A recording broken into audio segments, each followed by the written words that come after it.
চূড়ান্ত বিনয়ের সাথে আল্লাহর আনুগত্য করাকে ইবাদত বলে। চূড়ান্ত বিনয়ের সাথে আল্লাহর আনুগত্য করাকে ইবাদত বলে, দাসত্ব বলে, গোলামি বলে। এই হলো ইবাদতের আবিধানিক অর্থ, ইবাদতের পারিভাষিক অর্থ। আল উবুদিয়্যাহ অথবা দাসত্ব এই কিতাবের 23 নম্বর পৃষ্ঠায় আছে। আল ইবাদাতু হিয়া ইসমুন জামিউন লিকুল্লি মা ইউহিব্বুহুল্লাহু ওয়া ইয়ারদাহু মিনাল আকওয়াল ওয়াল আ'মালিজ যাহিরা ওয়াল বাতিনা।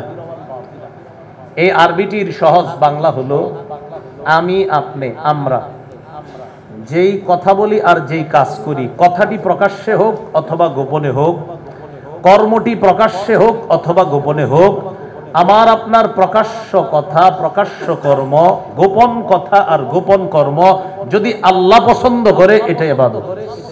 বলাটা যদি আল্লাহ পছন্দ করে আর আপনারা প্রকাশ্যে আমার কথা শুনতেছেন, আপনাদের এই কথা শ্রবণ করা যদি আল্লাহ পছন্দ করে, বলা এবং শ্রবণ করা এই দুইজনের ইবাদতের ক্ষণে ক্ষণে আল্লাহ সওয়াব দান করেন। এটা হলো ইবাদতের পারিভাষিক অর্থ। এই হলো আজকের 1 নম্বর আলোচনা। তাহলে 1 নম্বর আলোচনায় আবার বলে ফেলি, ইবাদতের আবিধানিক অর্থ হলো চূড়ান্ত বিনয়ের সাথে আল্লাহর আনুগত্য করা, এমন বিনয় হওয়া যে বিনয়ের পরে আর বিনয়ী হওয়া যায় না। ইবাদতের আসল অর্থ হলো একদম ছোট হওয়া, নত হওয়া, রবের সামনে বিনয়ী হয়ে যাওয়া। এটা আবিধানিক অর্থ। পারিভাষিক অর্থ ওই যে সহজে মনে রাখবেন, আমার, আপনার তথা আমাদের কথা কর্ম প্রকাশ্যে হোক গোপনে হোক, এটা যদি আল্লাহ পছন্দ করেন এটাই ইবাদতের মধ্যে গণ্য হয়ে যাবে। দ্বিতীয় আলোচনা, পবিত্র কোরআনে ইবাদত বা দাসত্ব বা গোলামি মৌলিকভাবে 2 প্রকার। 1 নাম্বার আল উবুদিয়্যাতুল আম্মা, সাধারণ দাসত্ব। 2 নাম্বার আল উবুদিয়্যাতুল খাসসা, বিশেষ দাসত্ব বা বিশেষ গোলামি। সাধারণ দাসত্বের মধ্যে ইমানদার বেঈমান সবাই অন্তর্ভুক্ত। সাধারণ দাসত্ব, ইমানদার যারা আমরা তো আল্লাহকে আল্লাহ মানি, আল্লাহর গোলামি করি, মানি। এটা বেঈমানরাও আল্লাহর গোলামি করে, স্বীকার করে না। যেমন অসুস্থ হয় কিনা বেঈমানরা, ফয়সালা কার, এ তো মেনে নিচ্ছে কিন্তু স্বীকার করে না যে এটা আল্লাহ দিচ্ছে। চাল ডাল ইমানদার খায়, স্বীকার করে এটা আল্লাহ দিচ্ছে। বেঈমানরাও চাল ডাল খায় কিন্তু স্বীকার করে না। স্বীকার না করলেও ও যে রবের গোলামি করতেছে, যে আসলে রব না দিলে খাবে কিভাবে, কিন্তু ও স্বীকার করে না, কিন্তু রবের গোলামি হচ্ছে। পারলে তুমি একটা চাল বানায় দেখাও, তো পারবে না। অসুস্থ হওয়ার পর ওর সাধ্য নাই এটা আটকানোর, কারণ রব না চাইলে অসুস্থ কেউ আটকাতে পারবে না। দুইটা ইমানদার সহজে মেনে নেয়, বেঈমানরা মানে না। এটা হলো সাধারণ দাসত্ব। এই দাসত্বে ইমানদার বেঈমান সবাই শামিল। পবিত্র কোরআনে আছে, ওয়ালাহু আসলামা মান ফিস সামাওয়াতি ওয়াল আরদি তাওআ ওয়া কারহা। আল্লাহর কাছে নত হয়, আত্মসমর্পণ করে, তাওআ কেউ স্বেচ্ছায়, ওয়া কারহা আর কেউ বাধ্য হয়ে। স্বেচ্ছায় কারা? ইমানদাররা। ইমানদাররা বিনয়ী হয়ে, নত হয়ে আল্লাহর কাছে সারেন্ডার করে, আত্মসমর্পণ করে। কিন্তু বেঈমানরা স্বেচ্ছায় করে না, কিন্তু ওরা বাধ্য। যেমন অসুস্থ হয়ে, এই অসুস্থ কেউ ঠেকাতে পারবে না, অসুস্থ হলে এটাও বাধ্য। তো এই জন্য ইবাদত বা দাসত্ব বা গোলামি পবিত্র কোরআনে মৌলিকভাবে 2 প্রকার। 1 নম্বর বিশেষ দাসত্ব, ভাই ইকুটা বন্ধ করে দেন। 2 নাম্বার, 1 নাম্বার সাধারণ দাসত্ব, 2 নাম্বার বিশেষ দাসত্ব। তো সাধারণ দাসত্বের মধ্যে ইমানদার বেঈমান সবাই শামিল। এবার চলেন 2 নাম্বার। সাধারণ দাসত্বের একটা দলিল নেই আমরা। সূরা মারিয়ামের 93 নম্বর আয়াতে আল্লাহ বলেন, ইন কুল্লু মান ফিস সামাওয়াতি ওয়াল আরদি ইল্লা আতির রহমানি আবদা। আসমান জমিনের যারা আছে এমন কেউ নাই যে রবের কাছে দাস রূপে উপস্থিত হবে না। সবাই রবের কাছে দাস রূপে উপস্থিত হবে। ইমানদারও বেঈমানও দাস রূপে রবের কাছে উপস্থিত হবে। এটা সাধারণ দাসত্ব। আরেকটা বিশেষ দাসত্ব। বিশেষ দাসত্বে সবাই অন্তর্ভুক্ত হবে না। আল্লাহর বিশেষ মুমিন বান্দারা অন্তর্ভুক্ত হয়ে আল্লাহর বিশেষ নিরাপত্তায় জান্নাতি হয়ে যাবে। এটা বিশেষ দাসত্ব। যেমন সূরা ফুরকানের 63 নম্বর আয়াত আল্লাহ বলেন, ওয়া ইবাদুর রহমানিল্লাযীনা ইয়ামশুনা আলাল আরদি হাওনা। রহমানের প্রকৃত বান্দা তারা যারা জমিনে নত হয়ে চলে, বিনয়ী হয়ে চলে। বলেন জমিনে কি সবাই বিনয়ী হয়? সবাই হয় না। কারণ বিনয়ী কারা হবে? বিশেষ মানুষ। সুবহানাল্লাহ। বিনয়ী কারা হবে? আল্লাহর বিশেষ বান্দারা। ওই আল্লাহর বিশেষ বান্দাগুলা বিনয়ী হবে, আর ওই বিশেষ বান্দাগুলাকে কিয়ামতের ময়দানে আল্লাহ বিশেষ রহমতের চাদরে আবদ্ধ করে জান্নাতের মেহমান বানায় দেবে। তাহলে পবিত্র কোরআনে ইবাদত দুই প্রকার, একটা সাধারণ দাসত্ব আর একটা বিশেষ দাসত্ব। আল্লাহ আমাদের সকলকে বিশেষ দাস হওয়ার তৌফিক দান করেন। আজকে 3 নম্বর আলোচনা, পবিত্র হাদিসে ইবাদত সম্পর্কে কিছু দৃষ্টান্ত আমরা জানি কি বলা হয়েছে। হাদিসের একটি বিখ্যাত কিতাব আবু দাউদ, এই কিতাবের 1479 নম্বর হাদিস, 1479। এই হাদিসের মধ্যে আছে রাসূলুল্লাহ সাল্লাল্লাহু আলাইহি সাল্লাম বলেন, আদ-দুআউ হুয়াল ইবাদা, দোয়া করাটাই ইবাদত। সুবহানাল্লাহ, দোয়া করা এটা আলাদা ইবাদত।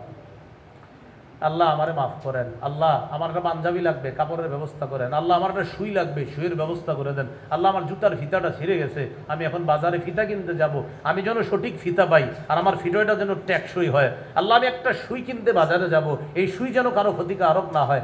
আপনি এগুলো আল্লাহকে বলতেছেন আর বাজারে গেছেন, এই যে আপনি আল্লাহকে বলতেছেন আল্লাহ এটা দেন ওটা দেন, ক্ষণে ক্ষণে ইবাদতের অন্তর্ভুক্ত হয়ে যাচ্ছে আপনার এই বাক্যগুলো, কথাগুলো। আল্লাহ সওয়াব দান করতেছে।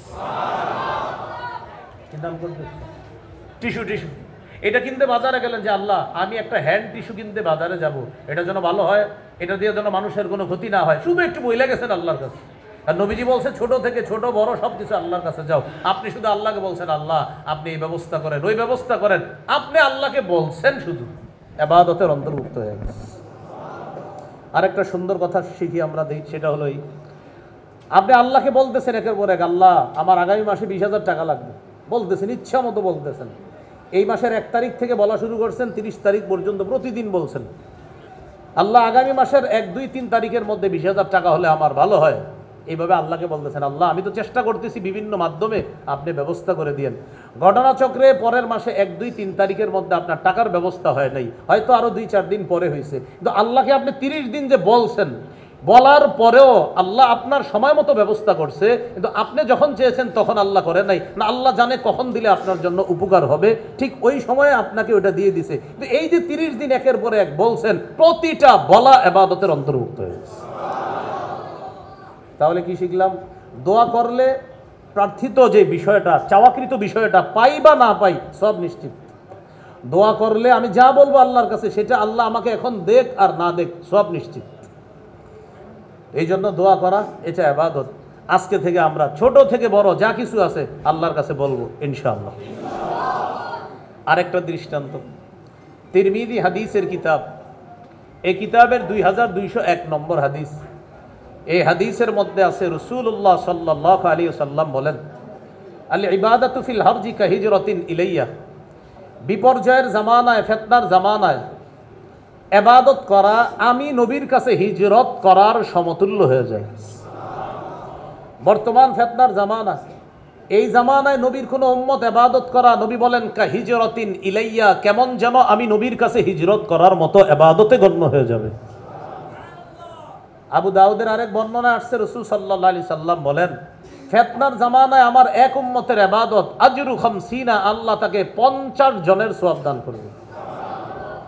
সাহাবীরা নবীজির সামনে বসা, নবীজি সাল্লাল্লাহু আলাইহি সাল্লামকে বললেন, হুজুর যে 50 জনের সওয়াব আপনার এক উম্মতকে দান করবে, এটা কোন 50 জন? এটা কি ওই যুগের 50 জন না আমাদের 50 জন? যেমন টঙ্গীর এক ব্যক্তিকে আল্লাহ 50 জনের সওয়াব দান করবে, তো এটা কি টঙ্গীর 50 জন নাকি সাহাবীদের যুগের 50 জন? এটা নবীকে সাহাবীরা প্রশ্ন করছে।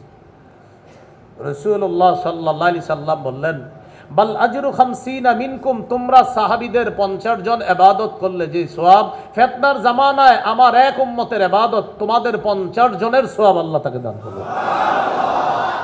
এত সুযোগ পাওয়ার পরও ইবাদত করি না। আজকে যে পরিমাণ মুসল্লি মাগরিবে, আগামীকাল তো এরকম হবে না, আগের দিনও হয় নাই। তো যদি এরকম নিয়মিত হতো তাহলে এটা একটা সুন্দর বিষয় ছিল। রব কত খুশি হইতো যে প্রতিদিন মাগরিবে এই মুসল্লি হয়। আল্লাহ আমাদের সকলকে এই জামানায় যত বেশি পারি সময়গুলা কাজে লাগিয়ে ইবাদতে আমরা যেন কাটাইতে পারি, আল্লাহ তৌফিক দান করেন। মুসনাদে আহমদ হাদিসের একটা কিতাব, এই কিতাবের 6895 নম্বর হাদিস। এই হাদিসটি একটু বুঝতে হবে আমরা সবাই।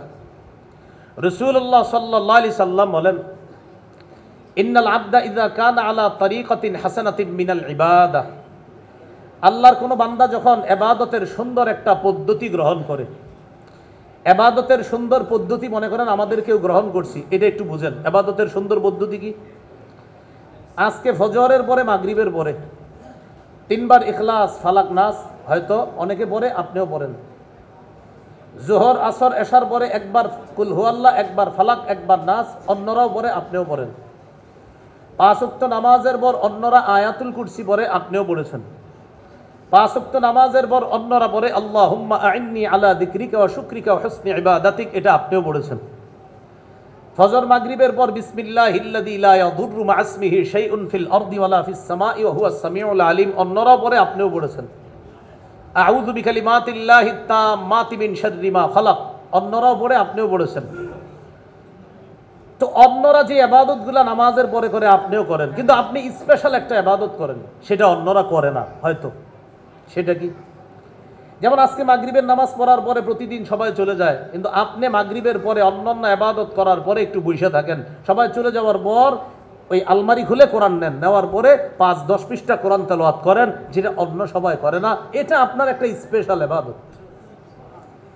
এখন এই ইবাদতটা আপনি নিয়মিত করেন। হঠাৎ একদিন অসুস্থ হয়ে গেছেন, অসুস্থ হওয়ার কারণে একদিন আপনি কোরআন তেলাওয়াত করতে পারতেছেন না, যেটা অন্যদিন করতেন, কিন্তু আজকে পারেন না। কেন? আপনি অসুস্থ। এটা কি বুঝে আসছে কথাটা সবার? গত 5 দিন 7 দিন আপনি ইবাদতটা করেছেন, আজকে হঠাৎ অসুস্থ, এই জন্য স্পেশাল ইবাদতটা করতে পারেন নাই। রাসূলুল্লাহ সাল্লাল্লাহু আলাইহি সাল্লাম বলেন, কোন বান্দা যখন উত্তম ইবাদত গ্রহণ করে, ইবাদতের সুন্দর কোন পদ্ধতি গ্রহণ করে, করার পর সুম্মা মারিদা, অতঃপর অসুস্থ হয়, কিলা লিল মালাকিল মুআক্কালি বিহি, তার সাথে নিয়োজিত ফেরেশতা তাকে বলা হয় উকতুব বিমিসলি আমালিহি ইযা কানা তালিকা, ও ফেরেশতারা, আমার বান্দা সুস্থ থাকলে যে ইবাদত করত আমি আল্লাহ জানি, আজকে অসুস্থতার কারণে ওই সুন্দর ইবাদতটা করতে পারে নাই, তবে ও সুস্থ থাকলে ও ইবাদতটা করত।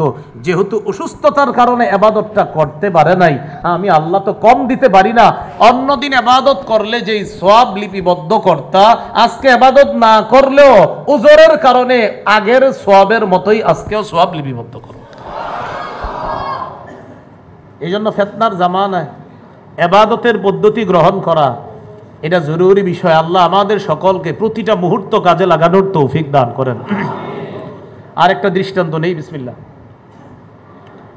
হাদিসের একটা কিতাব আছে, নাম সহিহুল জামে। এই কিতাবের 4214 নম্বর হাদিস নিয়ে গবেষণা করা সাধারণদের নফল ইবাদতের যেই ফজিলত, এর চাইতে আরো বেশি দামি হলো একজন আলেমের ইলম অন্বেষণ করা। একজন আলেমের ইলম অন্বেষণ করা। তো এই জন্য আপনার উলামায়ে কেরাম যারা আইম্মা মাসাজিদ, তাদের যেমনিভাবে ইবাদতের যে সওয়াব, নফল নামাজের যে সওয়াব, ফরজের সওয়াব, আবার তাদের কিতাব অন্বেষণ, পড়াশোনা করা, বুখারী পড়ছে, মুসলিম পড়ছে, কোরআনের তাফসীর তারা পড়তেছে, গবেষণা করতেছে। আল্লাহ রসুল বলেন, সাধারণ জনগণের নফল ইবাদতের চাইতে ক্ষেত্র বিশেষ আলেমদের ইলম অন্বেষণের মর্যাদা আমি নবীর কাছে বেশি প্রিয়, বেশি দামি। এটা কেন? কারণ সাধারণ ইবাদত, জনগণ ইবাদত করলে এটার মধ্যে ভুল হওয়া, সঠিক হওয়া, এটা নির্ভর করে একজন আলেমের ইলম অন্বেষণ করার উপর। আলেম ইলম অন্বেষণ করে বুঝতে পারে কোনটা সঠিক, কোনটা শিরিকযুক্ত ইবাদত, কোনটা শিরিক মুক্ত ইবাদত। একটা জাতির ইবাদতের বিশুদ্ধতা নির্ভর করে ওই এলাকার ইমাম সাহেবের উপর, খতিব সাহেবের উপর। এই জন্য খতিব সাহেব কোরআন সুন্নাহর আলোকে জাতিকে দিক নির্দেশনা দিতে পারে।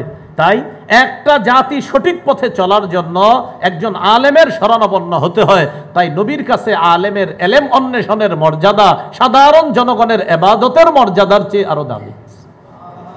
এটা আমার বলা উদ্দেশ্য যে ইবাদতের কিছু প্রয়োগ দেখানো হাদিস থেকে। আল্লাহ আমাদের সকলকে ফিতনার জামানায় প্রতিটা মুহূর্ত যেন আমরা অযথা সময় নষ্ট না করে আমরা যেন সময়গুলা কাজে লাগাতে পারি, আল্লাহ তৌফিক দান করেন। আমাদের দেশের বর্তমান পরিস্থিতি এমন যে সামনের দিকে যত যাবে পরিস্থিতি আসবে সময় অপচয় করার। চা দোকানের সামনে বৈশা কিছু মানুষ রাত 1টা-2টা পর্যন্ত হুদাই আলোচনা করবে, আর ওনার আলোচনায় আপনার মনে হবে উনি পুরা পৃথিবীর প্রেসিডেন্ট হইলে ঠিক আছিল, কিন্তু উনি বৈশা রয়েছে কিন্তু টঙ্গী চা দোকানের সামনে। কিন্তু উনি বুঝাবে এমন, না না এটা ঠিক হয় নাই, ওইটা এইভাবে হইলে ঠিক, না না আর থোর এগুলা কি হয়, মানে এরকম একটা ব্যাপার সেবার যে উনি পুরো এশিয়া মহাদেশটা চালানোর যোগ্যতা রাখে, কিন্তু কোনো কারণে চা দোকানের সামনে আছে এরকম। তো এই জন্য এই সময়গুলা কাজে লাগান। এই জাতীয় সময় অপচয় হয় কোনো কথা কর্মে, আপনারা মনোযোগ দিন না, ওখানে বসেন না। এই ফেসবুক যুদ্ধ হতে পারে এইসব বিষয়ে, ওইগুলাতে আপনি কান দিবেন না, আপনার সময়গুলা নষ্ট করে দিবে। হয়তো ফেসবুক যুদ্ধ, না হয় চা দোকানের সামনে মানুষের তর্ক যুদ্ধ, কোনোটার মধ্যে আমরা জড়াবো না। বুদ্ধি খরচ করে বুদ্ধিমানের মতো সময়গুলা কাজে লাগানোর চেষ্টা করব। আল্লাহ তৌফিক দান করেন। এগুলো আজকে 3 নাম্বার আলোচনা। আজকের চতুর্থ আলোচনা, সওয়াব লাভ করার দিক থেকে বা উপকারিতা লাভ করার দিক থেকে ইবাদত 2 প্রকার। আমরা ইবাদত করি সওয়াব লাভের আশায়। এই যে সওয়াব কামাই করি, উপকারিতা লাভ করি ইবাদত করে, এই উপকারিতা লাভ করার দিক থেকে ইবাদত 2 প্রকার। 1 নাম্বার নিজে নিজে ইবাদত করে সওয়াব কামাই করা, 2 নাম্বার অন্যের সাহায্যে ইবাদত করে সওয়াব কামাই করা। নিজে নিজে ইবাদত করে সওয়াব কামাই করা, যেমন তিরমিজির হাদিস 2910 নম্বর হাদিস, রাসূলুল্লাহ সাল্লাল্লাহু আলাইহি সাল্লাম বলেন, মান ক্বারাআ হারফাম মিন কিতাবিল্লাহ ফালাহু বিহি হাসানাহ ওয়াল হাসানাতু বিআশরি আমসালিহা। যে ব্যক্তি কোরআনের একটা অক্ষর উচ্চারণ করবে, তেলাওয়াত করবে, পড়বে, আল্লাহ সাথে সাথে তাকে 10টা নেকি দান করবে। এখন দেখেন 10 নেকি কামাই করা কত সহজ। মসজিদে এসে বসে রয়েছেন, 20 মিনিট আছে জামাতের, 7-8 মিনিটে সুন্নত পড়লেন, এখনো বাকি আছে 13-14 মিনিট। আপনি বসে বসে সময়গুলা কাজে লাগান, হয়তো জিকির করেন, না হয় তেলাওয়াত করেন, না হয় নফল নামাজ পড়েন, না হয় কাজা নামাজগুলো আপনি আদায় করেন। হামজা লাম জবর আল, হামিম জবর হাম, আল হামদাল পেশদু, আল হামদু, বাস 50 নেকি পেয়ে গেলাম। আল হামদু আবার 50 পাইলাম, আল হামদু আবার 50। ইতিমধ্যে এই কিছুক্ষণের মধ্যে আমি মোহাম্মদ আরিফ 150 নেকি পেয়ে গেছি।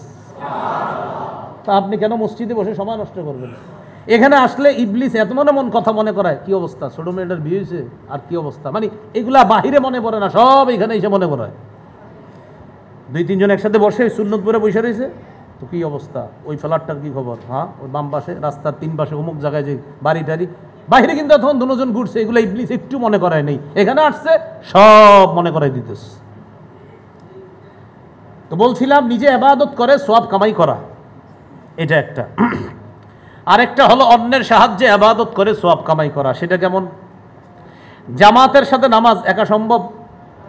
আরে জামাতে নামাজ একা সম্ভব? কমপক্ষে কয়জন লাগবে? তাহলে এই জায়গায় জামাতের সওয়াবটা পাইতে আরেকজন লাগে। একাকী নামাজের চাইতে জামাতে নামাজ পড়লে আল্লাহ তাকে 27 গুণ বেশি সওয়াব দান করেন। এখন আমি 27 গুণ বেশি সওয়াবের জন্য অন্যের সাহায্য লাগবে।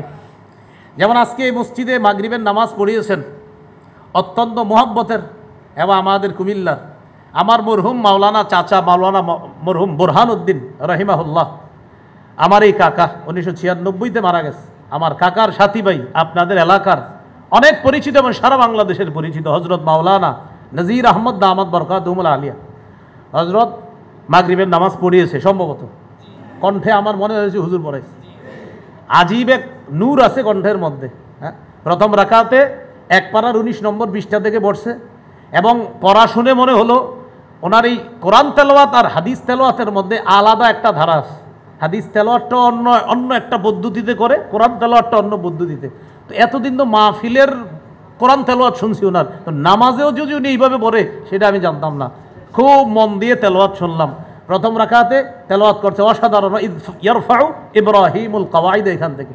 দ্বিতীয় রাকাতে পড়ছে 16 পারার 19 পৃষ্ঠা থেকে, ওমান আরাদা আন যিকরি ফাইন্না লাহু মাঈশাতান দনকা।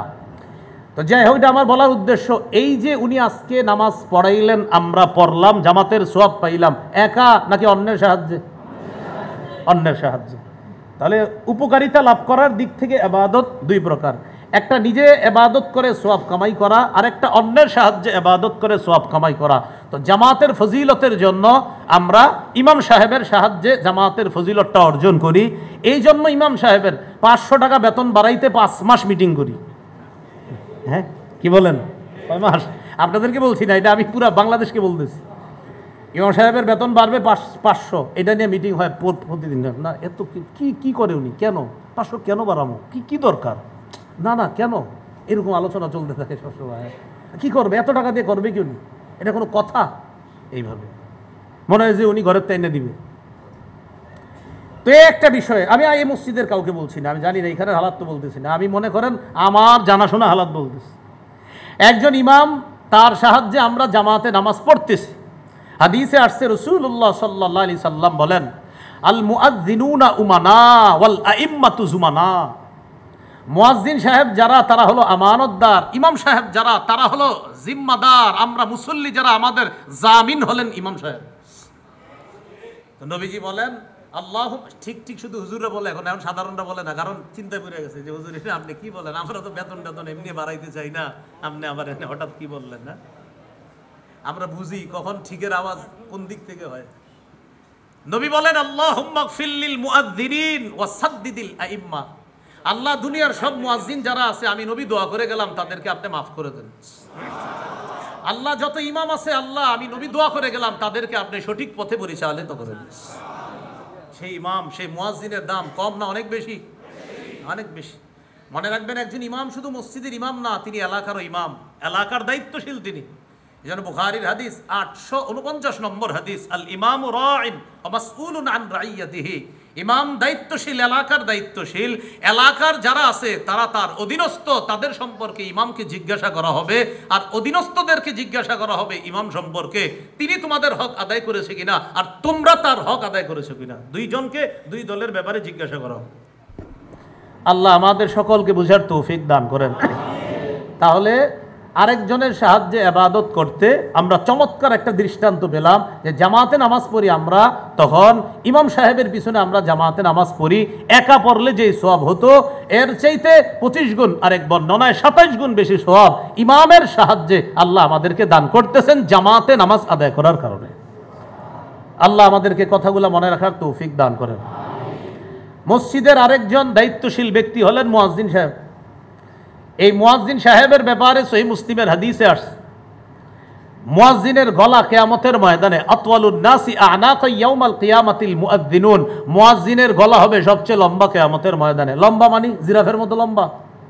এটার ব্যাখ্যা, সবচাইতে সুন্দর ব্যাখ্যা দুইটা, যেটা শারহে মুসলিম এবং শারহে বুখারী, বুখারী শরীফের ব্যাখ্যা গ্রন্থ এবং মুসলিমের ব্যাখ্যা গ্রন্থে দুটি ব্যাখ্যা, অনেকগুলো ব্যাখ্যা আছে, আমার সবচেয়ে পছন্দ হয়েছে দুইটা। মুয়াজ্জিনের গলা উঁচু হবে মানে এর এক নাম্বার ব্যাখ্যা হলো কিয়ামতের ময়দানে চিনা যাবে, আচ্ছা আচ্ছা ওইটাকে ওইটাকে ওইটাকে বলা বলি করবে, এটা মুয়াজ্জিন। মুয়াজ্জিন দুনিয়াতে আজান দিত, কোটি কোটি মানুষ বলবে উনি মুয়াজ্জিন, উনি মুয়াজ্জিন, উনি দুনিয়াতে আজান দিত। এ হলো গলা লম্বা হওয়ার এক ব্যাখ্যা, মানে সবাই চিনবে, আচ্ছা উনি কে? উনি আল্লামা মামুনুল হক। সুবহানাল্লাহ। আমরা বলি আচ্ছা আচ্ছা ওই উনি উনি উনি এরকম বলি, তো কিয়ামতের ময়দানে ঠিক এইভাবে বলা হবে, আচ্ছা এই লোককে, এই অবস্থা কেন তার, বলা উনি মুয়াজ্জিন। এটা এক ব্যাখ্যা। দ্বিতীয় ব্যাখ্যা, যেটা ইমাম নববী রহমতুল্লাহ আলাইহি করছেন, তিনি অসাধারণ ব্যাখ্যা করছেন। তিনি বলেন রেজাল্ট দেখলে, মানুষ যখন ভালো রেজাল্ট করে তখন আমরা কি করি? আমরা আপনার যুদ্ধ করি রেজাল্ট দেখার জন্য। যদিও এই সৌন্দর্যতা এখন আর নাই, রেজাল্ট দেখার যে একটা মজা ছিল আগে, মজা এখন নাই। এখন ঘরে বৈশা মোবাইলে রেজাল্ট দেখে, পাস করলে মিষ্টি দোকানে ফোন দেয়, ফেল করলে ফ্যানের সাথে ঝুলে মরে যায়, শেষ, সোজা হিসাব, ঘরে বৈশা। এখন একদম সহজ সিস্টেম। আর আগে ছিল মজা কি? স্কুলের বারান্দায়, মাদ্রাসার বারান্দায় গিয়ে আমরা এইভাবে একজন আরেকজনের কাঁধের উপরে গিয়ে রেজাল্ট দেখার মজাই ছিল আলাদা। তো দেখেন, যারা 1, 2, 3, 4, 10 পর্যন্ত হয়, তো যদি কোনো ছাত্র আগে রেজাল্ট করছে 8, এই পরীক্ষা হয়ে গেছে 3, তো যদি বলে এই তুমি তো 3 হইছো, কি করছ? আমি 3 হইছি, মানে 8-এর থেকে 3-এ আসছে, তখন সে কি করে? আচ্ছা দেখি তো এরকম করে। তা আগের চেয়ে ভালো রেজাল্ট হইলে ওই রেজাল্ট দেখার আগ্রহ বেড়ে যায়। মুয়াজ্জিন কিয়ামতের ময়দানে তার প্রতিদান দেখার জন্য খালি এমন করবে, আচ্ছা আচ্ছা দেখি তো আমার ফলাফল। তো ওই মুয়াজ্জিন ওই ফলাফল পেয়ে এমন এমন করবে, অন্যরা বলবে আচ্ছা এটা কে? তখন বলবে এটা মুয়াজ্জিন সাহেব। এই হলো মুয়াজ্জিনের গলা লম্বা হওয়ার দুটি ব্যাখ্যা, আর অনেকগুলো ব্যাখ্যা আছে ওখানে। তো মুয়াজ্জিন সাহেব যিনি, তারও অনেক দাম। হাদিসে আসছে কেউ যদি টানা 12 বছর আজান দেয়, ওয়াজাবাত লাহুল জান্নাহ, তার জন্য জান্নাত ওয়াজিব হয়ে যায়। মনে থাকবেন ইনশাআল্লাহ। মসজিদের আরেকজন দায়িত্বশীল ব্যক্তি খাদেম। খাদেম মানে হলো ওই ব্যক্তি, যেই ব্যক্তির ব্যাপারে আমাদের অবস্থা হলো এমন, ঘরে বিবির সাথে আর মেয়ের সাথে ঝগড়া করে না পেরে মসজিদে এসে হঠাৎ একটা বালু দেখলে ওই বালুটা উঠিয়ে বলি খাদেম সাহেব বেতন কি পান না, এরকম ভাবে আচরণ করা যেই ব্যক্তিটা, তাকে বলা হয় খাদেম। বাসায় বিবির সাথে কোনো কারণে পারে নাই, অথবা মেয়ের সাথে পারে নাই। আমার এই কথা অনেকে বলবে, হুজুর এটা কারে বলতেছে? এই জায়গায় যদি এই অভ্যাস কারো থাকে তো আপনাকেই বলতেছি। আর যদি বলেন এই অভ্যাস আপনার নাই, তো আপনার গায়ে তো এটা লাগবে না, খুব বাধা রাখবেন। আল্লাহ আমাদেরকে বুঝার তৌফিক দান করেন। তো আয়েশা দুই একটা বালু দেখলে ব্যাস, হ্যাঁ এটা কি ঠিক মতো মসজিদ পরিষ্কার করেন না? বেতন কি কম পান? এই পান সেই পান, ইচ্ছা মতো 6.5 কত 8-10, মানে এইটাতে এত আপনার ফাটায় লাভে পুরো শেষ করে ফেলবে। আমার ভাবসাব এমন মনে হয় যে 42, কিন্তু আসলে তো 8, 10, 12। এই হলো খাদেম সাহেব। অথচ আল্লাহ কোরআনের আয়াত অনুযায়ী মসজিদ পবিত্র রাখার দায়িত্ব কমিটির, মুতাওয়াল্লি মসজিদ পবিত্র রাখার দায়িত্ব কি আছে? ওয়াদ্দিন ফিন্নাসি বিল হাজ্জি আতুকা রিজালা। ইব্রাহিম নবীর যে আল্লাহ ঘোষণা করতে বলছে, ঠিক এর আগে যান। ওয়াইদ বাওয়ানা লিইব্রাহিমা মাকানাল বাইত আল্লাহ তুশরিক বি শাইআ। এরপর কি? ওয়াতাহির। কি আছে? তাহির কাকে বলছে? বলে মসজিদ নির্মাণকারীকে। নির্মাণকারীকে? ইব্রাহিম নবী। তো ইব্রাহিম নবীকে বলতেছে ওয়াতাহির। ওয়াইদ বাওয়ানা লিইব্রাহিমা মাকানাল বাইত। ইব্রাহিম নবীকে আমি কাবা ঘরের ঠিকানা দিয়ে দিলাম, ওখানে কাবাটা আবার পুনর্নির্মাণ করেন। করা হলো। ইব্রাহিম নবী এবার শুনেন, এই কাবা পুনর্নির্মাণ আপনি করছেন, এখন আপনার দায়িত্ব আছে ওয়াতাহির, এটা পবিত্র রাখবেন। এখান থেকে বোঝা যায় মসজিদ যারা নির্মাণ করে, মুতাওয়াল্লি কমিটি, তাদের দায়িত্ব হলো মসজিদ পবিত্র রাখা।